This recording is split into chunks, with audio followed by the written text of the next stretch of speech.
Hello students, मैं रविंद्र चौधरी और आप सभी का वीआईपीएम एकेडमी में हार्दिक स्वागत है। बात करेंगे आज पेपर नंबर 6 के बारे में। इससे पहले 5 पेपर अपने कंप्लीट हो चुके हैं। उम्मीद करता हूं पांचों पेपर आपके अच्छे गए होंगे और ये 6 वाला पेपर है, ये भी आपका बहुत शानदार और बहुत अच्छा गया होगा। बहुत प्यारे क्वेश्चंस आपके लिए लेके आया हूं।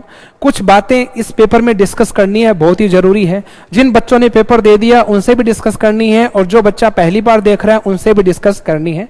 शानदार पेपर, अल्टीमेट पेपर बनाया गया है। सेशन को लाइक कर दीजिएगा, सेशन को शेयर और चैनल को सब्सक्राइब कर दीजिएगा। ये लीजिए, सबसे पहला क्वेश्चन आ चुका आपके सामने। ठीक है, ये फिलिंग द ब्लैंक का एक क्वेश्चन एग्जाम में पूछा जाएगा। करेंगे कैसे? सबसे पहला काम काउंट करो, 1 2 3 4 5 6 7 8 9 10 11 12 13 14 15 16। इनको टोटल काउंट किया, 16 बना। 16 में आपको पता है 4-4 के पेड़ बनेंगे, 4-4 के, तो बना दीजिए 1 2 3 4 1 2 3 4 1 2 3 4 1 2 3 4। लास्ट का अल्फाबेट देख लीजिए, आर आर, तो यहां पे भी आर आएगा। आर आ जाएगा तो ये वाला तो कट हो जाएगा अभी। ठीक है, उसके बाद देख लीजिए सेकंड लास्ट, देखो क्या है, सेकंड लास्ट ई है ना, सेकंड लास्ट ई है तो यहां पे ई आ जाएगा। सबसे पहला ई आएगा, सबसे पहला क्यू, सबसे पहला क्यू, सबसे पहला क्यू, तो यहां पे क्यू आ जाएगा। ई क्यू, तो ई क्यू के बारे में बात करेंगे। ई क्यू सब में दे रखा है, अभी बनाना ही पड़ेगा। लास्ट का अल्फाबेट आर है तो यहां पे भी आर आ जाएगा। E Q R, E Q R, E Q R, ये कट हो जाएगा ई क्यू आर वाला। आगे चलो बात करते हैं। ये लीजिए डब्ल्यू एक्स, तो कंफर्म है यहां पे वाई आएगा और यहां पे जेड है, तो कह सकता हूं क्या सेकंड लास्ट होगा वाई होगा। वाई के अकॉर्डिंग कौन सा ऑप्शन हो जाएगा? सी वाला हो जाएगा। ये भी गलत हो जाएगा। बताओ, सबको समझ में आ गया? अभी अगला क्वेश्चन आ गया है अभी आपके सामने अल्फाबेट सीरीज का। सी आता है कितने पे? 3 पे आता है। जी आता है 7 पे, के 11 पे, ओ 15 पे। देख लीजिए +4 और आगे यहां पे भी देख लीजिए +4, ये भी +4, आगे +4 कर दीजिए। 15 में 4 जोड़ोगे 19, 19 पे एस आ जाएगा। एस किसके अंदर है? ये भी कट हो गया, ये भी कट हो गया। लास्ट का अल्फाबेट चेक कर लो भी, 13 16 19 22। बताओ +3 कंफर्म है। यहां पे भी देख लीजिए +3 है, यहां पे देख लीजिए +3 है, +3 कर दीजिए तो 22 में 3 जोड़ोगे 25, 25 पे आपका वाई आ जाएगा। लास्ट का अल्फाबेट वाई किसके अंदर है? ये भी कट हो जाएगा। ये लीजिए, पूरा सोल्व करने की जरूरत नहीं है, आपका आंसर जल्दी आना चाहिए। सुअर का रिलेशन है सुअर बच्चा, ठीक है। बुल के सुअर का रिलेशन है सुअर के बच्चे के साथ, तो बैल का रिलेशन किसके साथ होगा? तो देखो, सुअर के बच्चे को क्या बोलते हैं? एक तरीके से पिगलेट बोलते हैं। तो बताओ बुल के बच्चे को क्या बोलेंगे? तो बोलेंगे बछड़ा। काफ हो जाएगा। आगे बात समझ में? इसका आंसर आ जाएगा काफ। ठीक है, आप ये मत कर देना अभी इसके अंदर शावक मत कर देना। शेर का बच्चा हो गया, भालू का बच्चा हो गया, उनको शावक बोलते हैं। ठीक है, जो बेल का बच्चा होगा ना उसको तो बछड़ा बोलेंगे। ठीक है, चलो अभी आगे एनालॉजी का क्वेश्चन आ गया तुम्हारे सामने, फटाफट सोल्व करेंगे। तो बताओ 72 कैसे बना है? 72 बना है 8 इंटू में 9 72, 9 इंटू में 10 90, उसके बाद 10 इंटू में 11 110, आगे 11 इंटू में 12 132, इसी प्रकार आगे 12 इंटू में 13 156। तो अगला क्या बनेगा? 13 इंटू में 14 बनेगा और 13 इंटू में 14 हो जाएगा बच्चे 182। कैलकुलेशन आपकी अच्छी होनी चाहिए। कौन सा ऑप्शन आ जाएगा? बी वाला। 13 की स्क्वायर कितनी होती है? 13 की स्क्वायर होती है 169।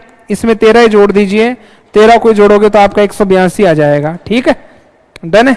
छोटी वाली संख्या का स्क्वायर करके उसी को घटा दो, बड़ी वाली संख्या का स्क्वायर करके नहीं, छोटी वाली संख्या का स्क्वायर करके उसी को जोड़ दो और बड़ी वाली संख्या का स्क्वायर करके आप उसी को घटा दो। आगे बात समझ में? आंसर आपका एकदम सेम आएगा, 182 आ जाएगा। ओके, अगला वर्ग का रिलेशन है पंचकोण के साथ। वर्ग में कितनी भुजाएं होती है? 4, पंचकोण में 5 होती है। तो देखो 4 से 5 में कन्वर्ट हो गया। तो उसी प्रकार त्रिभुज में होती है 3, समचतुर्भुज में कितनी होती है? 4। कौन सा ऑप्शन हो जाएगा आपका? बी वाला हो जाएगा। आगे बात समझे? विकिरण, कर्ण, त्रिज्या, परिमाप सब अलग अलग है। डन है। इसका देखिए 17 का रिलेशन 303 के साथ, 8 का 82 के साथ, 24 का 590 के साथ और 19 का 375 के साथ। इसने पता है क्या कर दिया? इसने कर दिया स्क्वायर प्लस में 14 कर दिया। 19 का स्क्वायर कितना होता है? 19 का स्क्वायर होता है 361 और प्लस में 14 करोगे तो बच्चे कितना आएगा? 375 आएगा। समझ में आ गई मेरी बात? आगे 24 का स्क्वायर करो आप, तो 24 का स्क्वायर प्लस में 14, 24 का स्क्वायर होता है 576 और प्लस में 14 जोड़ोगे तो कितना आएगा, 590 आएगा। मेरी बात समझ में आ गई। इसी प्रकार 17 का स्क्वायर और प्लस में 17 का स्क्वायर और प्लस में 14 जोड़िए, 17 का स्क्वायर होता है 289 और 289 में अगर तुम 14 जोड़ोगे तो तुम्हारा 303 ही आएगा, 303 ही आएगा। आगे बात समझ में। डिफरेंट कौन सा इसमें, बी वाला है। आगे बात समझ में। और बी वाले की जगह आना क्या चाहिए था, आना चाहिए था 8 की स्क्वायर प्लस में 14 आना चाहिए था। 8 की स्क्वायर 64 और 64 प्लस में 14 करोगे तो कितना आएगा, 78 आना चाहिए था। कितना, 78। इसने क्या दिया, 82 दिया है, तो देखो ये गलत आ जाएगा। 8 का स्क्वायर 64, इसमें 14 जोड़ दीजिए, 14 जोड़ना चाहिए था। डन है बच्चों। चलें आगे, अगले क्वेश्चन पे आते हैं। यह क्लासिफिकेशन का क्वेश्चन आ गया, ठीक है। और क्लासिफिकेशन को सोल्व करोगे तो देखो लास्ट के 2 अल्फाबेट चेक कर लो, सबको चेक करके टाइम खराब मत करना। आप लास्ट के 2 अल्फाबेट चेक करेंगे, 14 18, बताओ प्लस 4 हो गया। आगे पी आता है 16 पे, टी आता है 20 पे, देख लीजिए प्लस 4 हो गया। एल आता है 12 पे, पी आता है 16 पे, देख लीजिए प्लस 4 हो गया। आई आता है 9 पे, के आता है 11 पे, देख लीजिए प्लस 2 हो गया। कौन सा वाला ऑप्शन हो जाएगा, बी वाला। डन है। मेरी बात समझ में आ रही है, स्पीड से कोई दिक्कत तो नहीं है ना भाई। चलो क्या बोला, एक व्यक्ति को उसके पति से मिलवाते हुए एक महिला ने कहा, उसके भाई के पिता मेरे दादा के इकलौते बेटे हैं। तो देखो एक व्यक्ति को अपने पति से मिलवाती है और एक महिला कहती है उसके भाई। उसके भाई मतलब किसके, व्यक्ति के भाई। तो व्यक्ति का ये जो भाई है, उसके भाई के पिता, ये लीजिए उसके भाई के पिता, ये पता कौन है, ये मेरे दादा के इकलौते बेटे हैं। ये मेरे दादा के इकलौते बेटे हैं। अब मेरे दादा के इकलौते बेटे हैं तो मैं कह सकता हूं क्या, उसके भाई के पिता मेरे दादा तो मैं कह सकता हूं क्या, ये लीजिए मेरे दादा उस महिला के, ये वो महिला है, महिला, ठीक है। मेरे दादा का इकलौता बेटा है, मेरे दादा का इकलौता। उस व्यक्ति के भाई का जो पिता है मेरे दादा का इकलौता बेटा, मतलब ये आपस में भाई बहन है, आपस में भाई बहन है, ठीक है। अब पूछा क्या है, वह महिला उस व्यक्ति से किस प्रकार संबंधित है। ये महिला उस व्यक्ति की क्या लगती है, तो महिला उस व्यक्ति की लग जाएगी, बहन लग जाएगी। आगे क्या बात समझ में भाई सबको, बी वाला ये लीजिए। आगे बोला है, एक तस्वीर की ओर इशारा करते हुए एक व्यक्ति कहता है उस महिला की बेटी, उस महिला की बेटी जो मेरी मां, ये वो व्यक्ति, अभी ये वो व्यक्ति है। मेरी मां मतलब है, ये लीजिए उस महिला की बेटी मेरी मां के पति, और मेरी मां का जो पति होगा वो मेरा पिता होगा, ठीक है। मेरी मां के पति की मां है, ये लीजिए। और ये मां कौन है, ये वो महिला है, ये वो महिला है, महिला, ठीक है। तो उस महिला की जो बेटी है, उस महिला की बेटी मेरी मां के पति की मां है। कौन, ये महिला। और आगे पूछा क्या है, तो बताइए तस्वीर में दिख रही लड़की। अब तस्वीर में दिख रही लड़की मतलब है ये वो महिला है और महिला की ये बेटी है, ये लीजिए बेटी। समझना मेरी बात, मेरी मां के पति की मां है, कौन, वो महिला, ठीक है। और उस महिला की ये जो बेटी है, इस बेटी का इस व्यक्ति से क्या संबंध है, ये पूछना चाहता है। तो बताइए तस्वीर में दिख रही लड़की इस व्यक्ति से क्या संबंध रखती है। तो इस व्यक्ति का ये क्या हो जाएगा, पिता, और पिता की बहन हो गई है। और पिता की बहन क्या होती है, आपको पता है, बुआ होती है। क्या होती है, बुआ। तो कौन सा ऑप्शन हो जाएगा इसमें, आपका डी वाला हो जाएगा। डन है। महिला के बारे में पूछता ना कि वो महिला क्या लगती है, तो महिला तो इसकी दादी लगेगी, लेकिन महिला की बेटी क्या लगेगी, बुआ, ठीक है। अब आपके पिता की मां की बेटी तो आपकी बुआ ही होगी। आई क्या बात समझ में। वृत्त को त्रिकोण कहा जाए, त्रिकोण को वर्ग कहा जाए, वर्ग को आयत कहा जाए, तो 3 भुजाओं वाले बहुभुज को क्या कहा जाएगा। और 3 भुजाओं वाले बहुभुज को क्या कहते हैं, त्रिभुज। और त्रिभुज को क्या कहा जाएगा, वर्ग कहा जाएगा, तो स्क्वायर आ जाएगा। आगे बात समझ में, डन है। चलो भाई, यदि किसी कोड भाषा में TRIM, ट्रिम को क्या लिखा जाता है, ट्रिम को लिखा जाता है इस प्रकार से। अल्फाबेट के नंबर याद है क्या, नंबर भाई बताओ। T20 पे 18, 9, 13, 7, 5, 22, 26। नोटिस करो इन सभी के बीच में 13-13 का डिफरेंस आ रहा है, 13-13 अल्फाबेट का। देख लीजिए, आप 20 में से 13 माइनस करोगे तो बताइए जी आएगा नहीं आएगा? 20 में से 13 घटाओ 7, 7 पे जी। 18 में से 13 घटाओ, 18 में से 13 घटाओ 5, 5 पे ई। अब आगे 9 में आप चाहे 13 जोड़ दो या घटा दो। अब अगर 9 में आप 13 जोड़ोगे, 13 जोड़ोगे तो 9 में 13 जोड़ने का मतलब बताओ 9 और 13 कितने होते हैं बताओ? 9 और 13 22 होते हैं, और 22 पे तुम्हारा क्या आ जाएगा? v। ठीक है, और 13 का 26 ये लीजिए प्लस 13। मैं समझाना क्या चाहता हूं, चाहे तुम माइनस 13 करो या प्लस 13 करो, अल्फाबेट टोटल कितने होते हैं? तो बच्चे आपको पता है टोटल अल्फाबेट 26 होते हैं। 26 में 2 का भाग दोगे तो 13 बनेगा। तो चाहे 13 जोड़ो चाहे 13 घटाओ कोई फर्क नहीं पड़ेगा। अगर आप 13 जोड़ोगे ना तो भी आपका जी आएगा, 13 जोड़ोगे तो भी ई आएगा, 13 जोड़ोगे तो भी वी आएगा। जोड़ दो घटा दो कोई फर्क नहीं पड़ेगा। क्यों? आधा पार्ट है, 26 में से आधा हिस्सा, और आधा हिस्सा चाहे जोड़ो चाहे घटाओ कोई फर्क नहीं पड़ता। मेरी बात समझ में आई या नहीं आई? डन है? चलो भाई, इसी प्रकार ये बताइए, u आता है 21 पे और y आता है 25 पे। एक काम करते हैं, -13 और -13 कर देते हैं, बात तो एक ही है, क्या फर्क पड़ेगा? तो 21 में 13 जाएगा तो क्या बचेगा? 21 में 13 जाएगा तो 8, और बताओ 8 पे h आएगा, 8 पे h आएगा तो h किस पे है? इसमें नहीं है, काटा, इसमें नहीं है, काटा। आगे बताओ, आप 25 में से 13 घटाओगे 12, 12 पे तुम्हारा l आएगा। l बताओ लास्ट में किस में है? l ये रहा, इसमें नहीं है, कट कर दीजिए। कौन सा ऑप्शन हो जाएगा? सी वाला हो जाएगा। बताइए सबको समझ में आ गया क्या? पूरा सोल्व करने की जरूरत नहीं है, क्यों टाइम खराब कर रहे हो? जितना चाहिए उतना निकालो ना, पूरा बना के किसको दिखाना है? आंसर आना चाहिए। ठीक है, भारत, एशिया, उत्तर प्रदेश, ताजमहल, विश्व, बड़े से छोटे की ओर सेट करना है। तो सबसे पहले तो क्या आएगा? विश्व आएगा, 5 नंबर वाला। तो 5 वाला ये भी कट हो गया, 5 वाला ये भी नहीं है, कट हो गया। विश्व के बाद क्या आएगा? एशिया। तो 5 2 किसमें है? 5 1 ये भी कट हो गया। कौन सा ऑप्शन हो जाएगा? सी वाला। तो विश्व, एशिया, एशिया के बाद भारत, उत्तर प्रदेश, ताजमहल, ये बन जाएगा।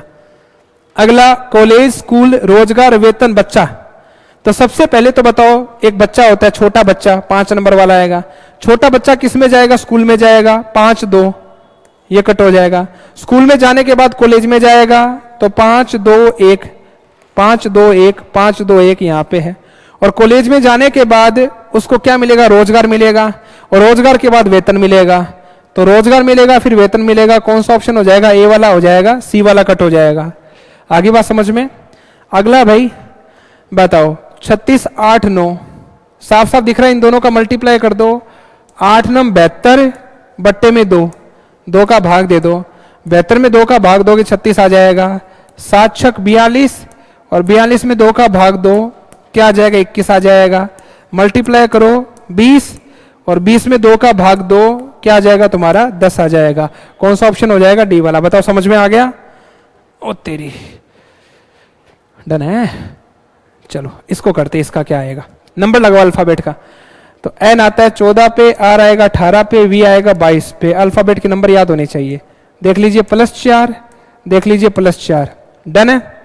क्यू आता है 17 पे, एम आता है 13 पे।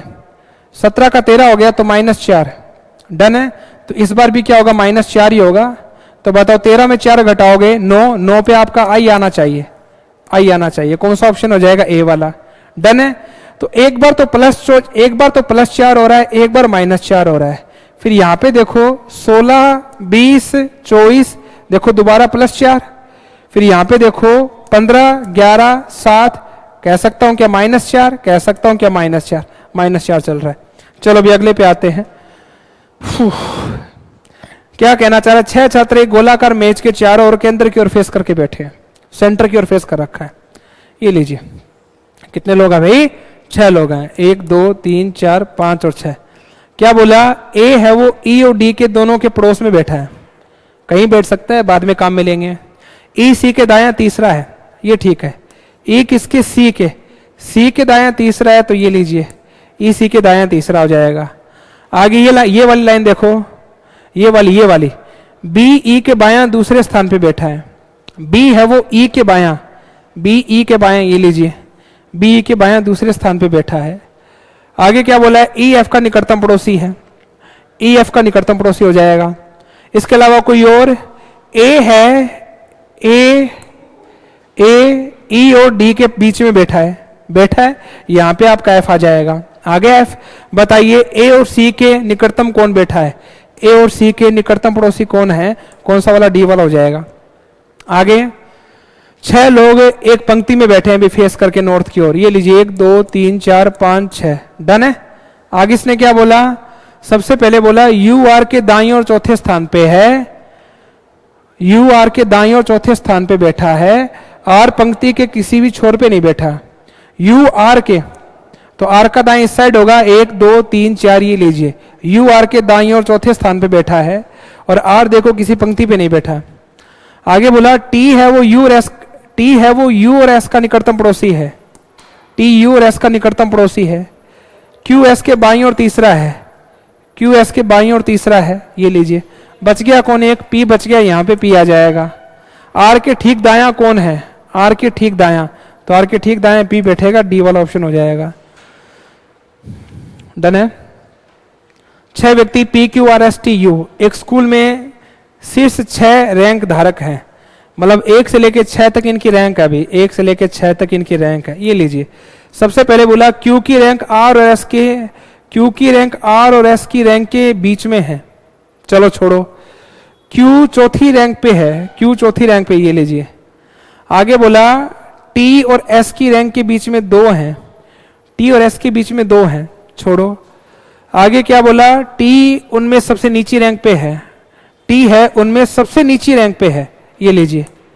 और टी और एस के रैंक के बीच में 2 छात्र हैं, ये लीजिए, टी और एस के बीच में 2 छात्र हैं।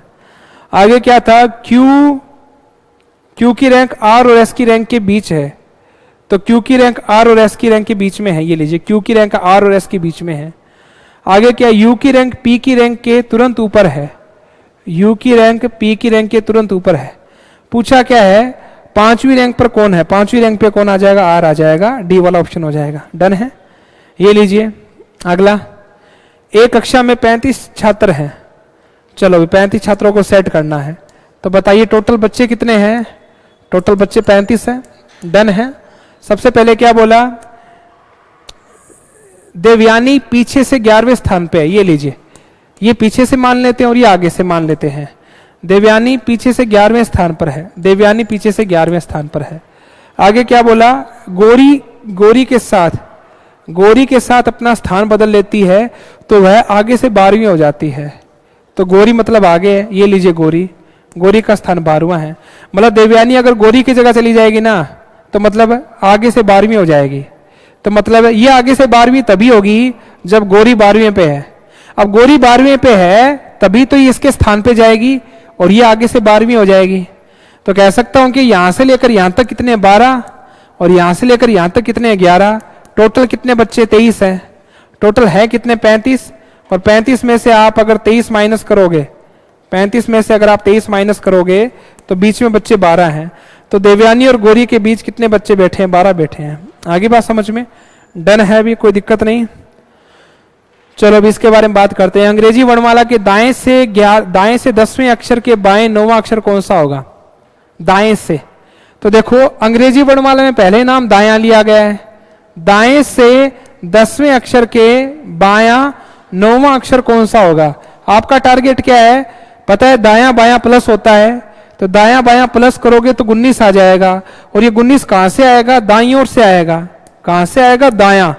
मेरी बात समझ में आ गया, दाएं से 19, दाएं से 19। और जब भी आपको पता है कि अल्फाबेट में दाएं से नाम लिया जाता है, तो दाएं से लेने का मतलब है 27 में से माइनस करना, तो 27 में से 19 गए, बच गए क्या 8, और 8 पे आपका कौन सा अल्फाबेट आता है, एच आता है, तो 8 पे आ जाएगा एच। वरना आप ये भी कह सकते हो कि बताओ 19 पे क्या आता है, एस आता है, और एस का उल्टा क्या होता है, एच, तो एच आ जाएगा। उल्टा बोल दो, दायां नाम आते उल्टा बोल दो, कितना हुआ 19, 19 पे एस, एस का उल्टा एच, ये भी कह सकते हो। ठीक है, ये लीजिए अगला है, अंग्रेजी वर्णमाला को विपरीत क्रम में लिख दिया जाए।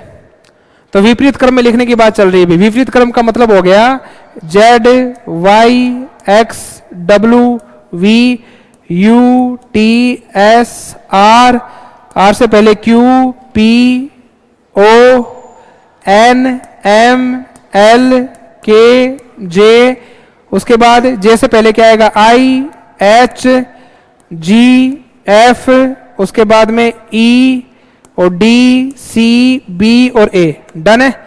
ये लीजिए जो भी है काउंट कर लीजिए, पूरे हो गए ना, अभी काउंट तो करो, देख लो, A B C D E F G H I J K L M N O P Q R S T U V W X Y Z. ठीक है, तो बोला बाईं ओर से 8वां अक्षर उल्टे क्रम में लिखने के बाद, तो बाईं ओर से 8वां अक्षर आ जाएगा 1 2 3 4 5 6 7 8। ये लीजिए बाईं ओर से 8वें अक्षर के दायां, दायां मतलब इस साइड, दायां 8वां कौन सा होगा, दायां। तो 1 2 3 4 5 6 7 8, क्या आंसर आ जाएगा आपका, के आ जाएगा।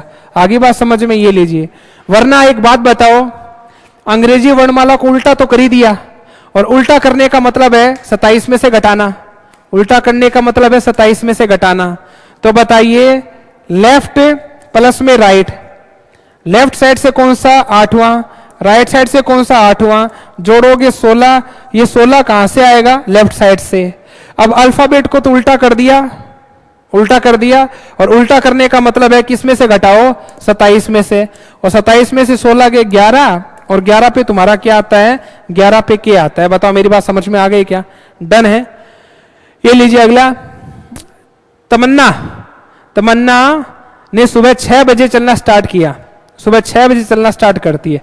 ये लीजिए, और सुबह 6 बजे आपको पता है सूरज कहाँ होता है, पूर्व दिशा में होता है, सूरज होता है बच्चे पूर्व दिशा में, तो परछाई कहाँ जाएगी, परछाई जाएगी पश्चिम में, परछाई जाएगी पश्चिम में मतलब वेस्ट में जाएगी। ठीक है, और रास्ते में उसने अपने सामने एक पेड़ देखा। ये लीजिए सामने पेड़ देखा है, सामने पेड़, एक तो उत्तर में जाना और एक दक्षिण में जाना, ये तो उत्तर में जा रहा है और ये दक्षिण में आ रहा है। तो क्या बोला, उसने देखा कि पेड़ की छाया ठीक उसके बाएं है। अब देखो पेड़ की छाया, ये पेड़ है, ये पेड़ मान लो, और पेड़ की ये जो छाया है, छाया उसके कहाँ है, बायां है, बाईं ओर गिर रही है, बायां। तो पेड़ की छाया, छाया छाया उसके बाईं ओर है। तो पूछ रही है तमन्ना कौन सी दिशा में जा रही है, तो कह सकता हूं क्या, तमन्ना कहाँ जा रही है, उत्तर में जा रही है, और पेड़ की छाया देख लीजिए बाईं ओर है। ये लीजिए आगे बात समझ में, तो वो नॉर्थ में जाएगी, कौन सा ऑप्शन हो जाएगा, ए वाला। डन है, क्लियर है। तो आपको पता है सुबह के टाइम तो सूरज है पूर्व में रहता है, और शाम के टाइम सूरज कहाँ होता है, पश्चिम में होता है, इस चीज का पता होना चाहिए। भीमा अपने घर से शुरू होकर पश्चिम दिशा में चलता है, पश्चिम दिशा की ओर कितना गया, 5 मीटर गया, उसके बाद बाईं ओर मुड़ता है, बायां नीचे हो जाएगा, बायां गया 50 मीटर, 50 मीटर जाता है, उसके बाद में दाईं ओर 30 जाता है, दाईं ओर 30 जाता है, ये लीजिए 30 मीटर जाता है, और अपने स्कूल पहुंच जाता है। ये लीजिए स्कूल पहुंच गया, स्कूल पहुंच जाता है। तो स्कूल उसके घर से कौन सी दिशा में है, बताइए, स्कूल उससे घर से कौन सी दिशा में है। तो देखिए घर से स्कूल का पूछा है ना, तो देखो घर से स्कूल का है, ये लीजिए घर से स्कूल का है बताना है, तो घर का ये क्या हो जाएगा, साउथ दक्षिण, घर का ये क्या हो जाएगा, वेस्ट पश्चिम। और बताओ घर से स्कूल कौन सी दिशा में पूछना चाह रहा है, तो घर से स्कूल है दक्षिण पश्चिम में है। बताओ मेरी बात समझ में आ गई क्या, दक्षिण पश्चिम में। डन है, चलो भी ये लीजिए, ये कट करना पड़ेगा, ठीक है। चलो अभी स्टार्ट करें, अच्छा क्वेश्चन है, एक क्वेश्चन तो आपके एग्जाम में पक्का आएगा अभी पजल का, पजल टाइप में इस प्रकार से क्वेश्चन पूछा जाएगा। बोलना क्या चाह रहा है, A B C D E F और जी। सेशन को लाइक कर देना यार, ठीक है। A B C D E F और जी, प्रत्येक परीक्षा में एक सप्ताह सोमवार से लेकर, ये लीजिए सोमवार से लेकर, तो सोम मंगल बुध, उसके बाद गुरु, गुरु के बाद शुक्र, और शुक्र के बाद शनि, और शनि के बाद ये आ गया रवि। तो क्या बोला, सोमवार से लेकर रविवार को समाप्त होती है। सबसे पहले बोला सी की परीक्षा मंगलवार को होती है, सी की परीक्षा मंगलवार को होती है, तो ये लीजिए सी की परीक्षा मंगलवार को होती है। ए और जी के बीच में एक परीक्षा होती है, ए और जी के बीच में एक परीक्षा होती है। आगे बोला ए की परीक्षा जी से पहले होती है, ए की परीक्षा जी से पहले होती है, ए की परीक्षा जी से पहले होती है और एक होती है। आगे बोला डी की परीक्षा ए के ठीक पहले वाले दिन होती है, डी की परीक्षा ए के ठीक पहले वाले दिन होती है, ठीक है। आगे बोला एफ की परीक्षा ई से पहले, एफ की परीक्षा ई से पहले और बी के बाद वाले दिन होती है। ई की परीक्षा रविवार को होती है, ई की परीक्षा रविवार को होती है, एफ की परीक्षा ई से पहले। अब बताओ एफ की परीक्षा ई से पहले होती है, तुरंत पहले नाम नहीं लिया, एफ की परीक्षा ई से पहले लेकिन बी के बाद है, बी के बाद है, ठीक बाद हटा देना भी, ये बाद वाला दिन है ना, इसको कट कर देना भी आप, ठीक बाद वाले दिन को हटा देना, ये थोड़ा टाइपो करेक्शन है भी, ठीक है। तो बोला एफ की परीक्षा ई से ठीक पहले, अब ठीक पहले बोला है क्या, एफ की परीक्षा ई से पहले है, ठीक पहले नाम नहीं लिया, तो एफ की परीक्षा यहां कहीं कहीं हो सकती है ना, तो छोड़ो, और बी के बाद होती है, बी के बाद होती है। अब बी के बाद कब होगी हमें नहीं पता, लेकिन इसने एक लाइन दे रखी, ये देखो डी की परीक्षा ई से ठीक पहले वाले दिन होती है लेकिन गुरुवार को नहीं होगी।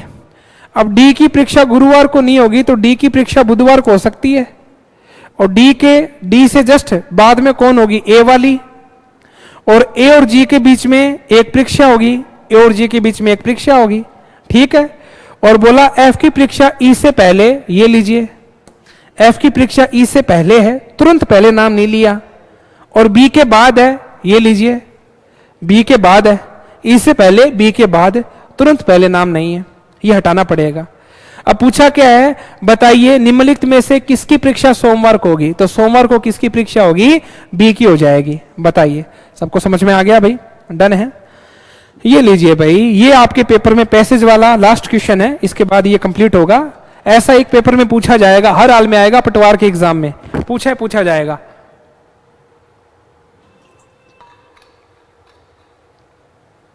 क्या कहना चाह रहे हैं, ढंग से पढ़ते हैं इसको, ठीक है।